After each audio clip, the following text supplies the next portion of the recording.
నమస్కారం. ప్రస్తుతం మనతో పాటు ప్రముఖ ఆధ్యాత్మికవేత్త, ప్రముఖ జ్యోతిష్య పండితులు ముల్లపూడి సత్యనారాయణ మూర్తి గారు ఉన్నారు. ఆయనతో మాట్లాడిద్దాం. నమస్కారం గురుగారు. నమస్కారం మా సృజన. గురుగారు, 2024 సంవత్సరం జనవరి నెలలో మరి ఏదైనా గ్రహ మార్పు జరిగే అవకాశం ఉందంటారా? ఒకవేళ గ్రహ మార్పు జరిగితే గనక ఏ రాశులపైన ఎలాంటి ప్రభావం పడే అవకాశం ఉంది అని అంటారు?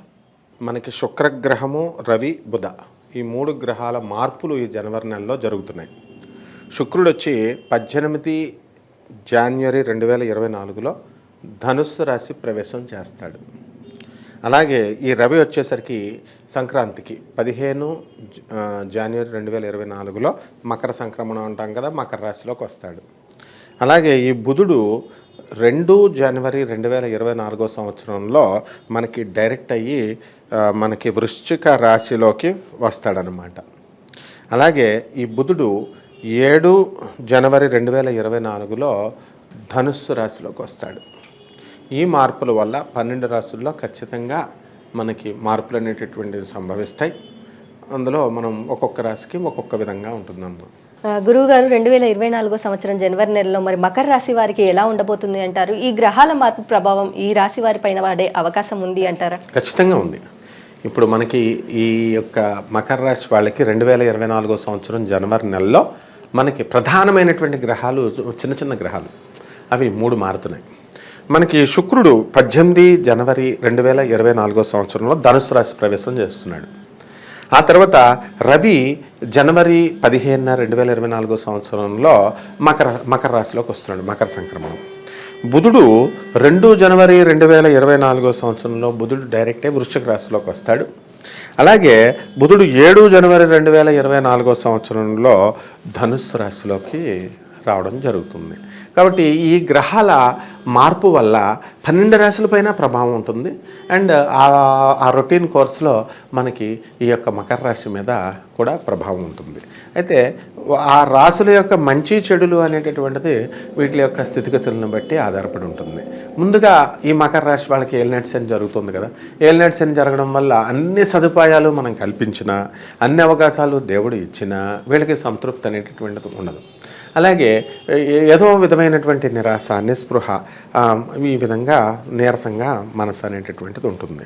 ఇక్కడ 12 ఉన్నటువంటి శుక్రుడు, కుజుడు, బుధుడు వీళ్ళకి 7 జనవరి తర్వాత బుధుడు వచ్చి జాయిన్ అవుతాడనమాట. కాబట్టి చక్కగా వీళ్ళు స్థలాలు లేనటువంటి వాళ్ళు స్థలాలకు ఉంటారు. ఆ విధంగా స్త్రీలతో సత్సంబంధాలు, అత్తగారి భార్యలతో చక్కగా వీళ్ళంతా కూడా మంచిగా మసలడం, సంస్కారవంతంగా, ఈ విధంగా మకర రాశి వాళ్ళు అప్పుడు దాకా రూడ్గా ఉన్నటువంటి వాళ్ళు మారడానికి అవకాశం ఉంటాయి. అలాగే ఒక వారం రోజుల పాటు 2 జనవరి నుంచి మరి 7 జనవరి వరకు ఈ మధ్యకాలంలో 5 రోజుల్లో బ్రహ్మాండమైనటువంటి లాభం జరగడానికి అవకాశాలు ఉంటాయి. లాభంలో బుధుడు ఉన్నాడు. అందువల్ల వ్యాపారంలో చక్కగా ఆ వ్యాపారంలో అధికమైనటువంటి లాభాలు మీరు గమనించుకోవచ్చు. అంతా కూడా వ్యాపారాలు చేసేటటువంటి వాళ్ళు ఈ 5 రోజులు మంచి లాభాలు తీస్తారు. అదే మాయ అన్నమాట. ఆ తర్వాత ఈ యొక్క రవి మరి మనకి ధనస్థానంలో జన్మంలో ఉండడం వలన మనకి జ్వరాలు రావడం, తర్వాత ఎవరైనా మనల్ని అంటే ఉద్రేకం కలగడం, ఇగోగా రావడం, ఇలాంటివి జరుగుతాయి. అలాగే ప్రభుత్వం నుంచి జరగాల్సినటువంటి పనులు అన్నీ కూడా జరుగుతాయి, కానీ కొంచెం లేటుగా జరగడం జరుగుతుంది. ధనాదాయంలో కూడా మంచి మార్పులు వస్తాయమ్మా. మరి ఈ రాశి వారిలో కోర్టు సమస్యలతో బాధపడేవారు ఉన్నారు. మరి వీరు బయటపడే అవకాశం ఉంది అనేసి అంటారా? కోర్టు సమస్యలతో ఉన్నటువంటి వాళ్ళకి ఇంకా పెండింగ్ కోర్టులోనే జరుగుతూ ఉంటాయి. వాళ్ళు అనుకుంటారు కౌన్సిలింగ్ జరుగుతున్నాయి కదా, లేకపోతే మనం హాస్టైల్ చేసుకున్నాం కదా కేసు, పెద్ద మనుషులు అవుట్ ఆఫ్ కోర్ట్ సెటిల్మెంట్లు పెట్టుకున్నాం కదా అని అనుకుంటారు. కానీ ఈ గ్రహం అంత తొందరగా వాళ్ళని అప్పుడే వదలదు. కాబట్టి కోర్టు కేసుల్లో ఉన్నటువంటి వాళ్ళు ఇంకా కొంతకాలం కోర్టుల చుట్టూ తిరగాల్సినటువంటి అవసరం ఉంది. కాబట్టి ఈ విధంగా ఓపికతో మనం వెళ్తూ ఉండాలి కోర్టులకి. మరి రాజకీయ నాయకులకు ఎలా ఉండబోతుంది అంటారు ఈ రాశి? రాజకీయ నాయకులకు అంత పెద్ద బాగుండదు ఈ మకర రాశి వాళ్ళకి. కాబట్టి వాళ్ళు ఇంకొంతకాలం ఎదురు చూడాల్సినటువంటి అవసరం ఉంది. అంటే గెలుస్తారు. ఈ మకర రాశి వాళ్ళలో ఎమ్మెల్యేలు, ఎంపీలు ఉన్నారు. ఇతర నామినేటెడ్ పోస్టులు, పెద్ద పెద్ద పోస్టులు రావడానికి అవకాశాలు ఉన్నాయి, తర్వాత వస్తాయి. ఈ జనవరి నెల 3-4 వారాల తర్వాత వీళ్ళకి మంచి ఫలితాలు అనేటటువంటివి ఉంటాయమ్మా. మరి విద్యార్థులకు కావచ్చు, విదేశాలకు వెళ్ళాలి అనుకునే వారికి కావచ్చు, ఎలా ఉండబోతుంది అంటారు? విద్యార్థులు చాలా వాళ్ళ దగ్గర పెట్టుకుని చదవాలా, అంత పరిస్థితి బాగుండదు వీళ్ళకి. కాబట్టి విదేశాలకు వెళ్ళాలనుకునేటటువంటి వాళ్ళు మాత్రం ఖచ్చితంగా విదేశాలకు వెళ్ళిపోతారు. అంటే బాగా చదివితేనే కదండి మరి విశ్వవిద్యాలయాలకు ఫారెన్లో వెళ్ళడం అని అంటే అవి ఏమి లేవు. కాబట్టి వీళ్ళ అదృష్టం it plays a vital role అనమాట. కాబట్టి విదేశాలకి ఆటోమేటిక్గా డబ్బులు ఉంటే వెళ్తారు, వీళ్ళ తల్లిదండ్రులు డబ్బులు తీసుకొచ్చి ఇస్తారనమాట. కాబట్టి ఏ విధంగా కూడా విదేశాలకు వెళ్ళాలనుకుంటే విద్యార్థులకు మాత్రం ఎక్కడ అడ్డంకు లేదు.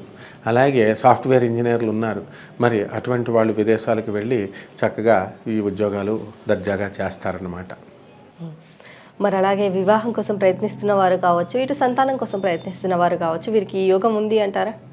వివాహాల కోసం ప్రయత్నిస్తున్నటువంటి వాళ్ళకి 100% వివాహాలు అయిపోతాయి, సంబంధాలు కాయపరుచుకొని ఉంచుకుంటారు. ఇక ఈ జనవరి నెలలో సంతానాలు కలగవు. సంతానాల కోసం వెయిట్ చేస్తున్నటువంటి వాళ్ళు మాత్రం వీళ్ళు ఆగాలి, కన్సీవ్ కారు ఈ నెలలో. మరి అలాగే వీరికి గృహయోగం కానీ వాహన యోగం కానీ ఉంది అంటారా? గృహయోగం లేదు, వాహన యోగం ఉంది. మకర రాశి వారికి అమావాస్య తర్వాత ఎలా ఉండబోతుంది అంటారు? అమావాస్య తర్వాత ఈ మకర రాశి వాళ్ళకి అందరికీ భావం ఉండబోతుంది. కాకపోతే మనము ఈ యొక్క సంక్రాంతి సందర్భంగా వీళ్ళు ఈ యొక్క రవిగ్రహం అనేటటువంటిది దీన్ని కొంచెం శాంతపరచుకోవాల్సినటువంటి అవసరం ఉంది. మిగతావి ఈ అమావాస్య తర్వాత ఇల్లు కొనడాలు, వాహనాలు కొనడాలు, వాహనాలు లేవు అంటే మన యొక్క శని పరిస్థితిని బట్టి ఉన్నాయి అంటే భారీ వాహనాలు కొని జాగ్రత్తలు తీసుకోవాలి. గృహయోగం లేదు అంటే ప్రయత్నాలు మానకూడదు, ప్రయత్నాలు చేసుకోవాలి. కానీ లేదనమాట అంటే డబ్బులు సమకూరకపోవడం, వేరే చోట అప్పులు అవి తెచ్చుకోవడం, ఇంకొంతకాలం పోస్ట్ పోన్ అవుతుంది అని అర్థం. అంతేగాని మొత్తం గృహయోగం లేదని కాదు. తర్వాత ఇట్స్ ఎ కంటిన్యూస్ ప్రాసెస్ అనమాట. ఏలినాటి శనిలోనే వాహనాలు ఇస్తారు, ఇళ్ళు ఇస్తాయి, పిల్లల్ని ఇస్తారు, పెళ్ళిళ్ళు కానటువంటి వాళ్ళకి పెళ్ళిళ్ళు చేస్తాయి. That is the fundamental thing. ఈ రాశి వారు చేసుకోవాల్సిన పరిహారాలు ఏంటంటారు? అలాగే సంక్రాంతి సమయం కాబట్టి ఈ సంక్రాంతి సమయంలో వీళ్ళు ఎలాంటి పరిహారాలు పాటిస్తే మంచి జరుగుతుంది అంటారు? ఈ సంక్రాంతి సమయంలో మకర సంక్రాంతి రోజున ఖచ్చితంగా పెద్దలకి తర్పణాలు వదులుకోవాలా, పిండ ప్రధానాలు చేసుకోవాలా. తర్వాత వీళ్ళకి తల్లిదండ్రులకి చక్కగా నైవేద్యాలు అవన్నీ కూడా కలగొల్పు కూర వండి పెట్టాలా. అందులో గుమ్మడికాయ ఖచ్చితంగా ఉండేటట్లు, వంకాయ ఖచ్చితంగా ఉండేటట్లు చూసుకోవాలా. ఆ తర్వాత ఈ యొక్క మనకి ఈ పితృదేవతలకి చేసిన తర్వాత రవికి రవి జపం చేసుకోవాలా, రవి స్తోత్రాలు చదువుకోవాలా. రవికి కిలోంపావు గోధుమల్ని ఆరెంజ్ కలర్ వస్త్రాన్ని ఇచ్చి పేద బ్రాహ్మణులకి ఆదివారం నాడు ఇచ్చి దానం చేసుకోవాలా. అలాగే ఇక శని దగ్గరికి ఏలినాటి శని జరుగుతుంది కదా, అందుకే శనిని శాంతపరచుకోవాల్సిన అవసరం ఉంది. శని జపం చేసుకోవాలా, శని స్తోత్రాలు చదువుకోవాలా. శనికి కిలోంపావు నల్ల నువ్వుల్ని, నల్లని వస్త్రాన్ని పెద్ద బ్రాహ్మణికి మరి శనివారం నడిచి దానం చేసుకోవాలా. అలాగే ఈ శనికి నవగ్రహాల చుట్టూ తిరుగుతూ ఈ యొక్క తైలాన్ని, నువ్వుల నూనెని మనము ఈ యొక్క శనిగ్రహం పైన పోసుకోవాలి. ఈ రకంగా కనుక మనం చేసుకున్నట్లయితే బ్రహ్మాండంగా ఉంటుందమ్మా. అలాగే గురువుగారు, మకర రాశి వారికి 2024 సంవత్సరం జనవరి నెలలో ఎలా ఉండబోతుంది, అలాగే వీరి సంక్రాంతి సమయంలో పాటించాల్సిన పరిహారాలు ఏంటి అనేసి కూడా చాలా చక్కగా వివరించారు. ధన్యవాదాలమ్మా.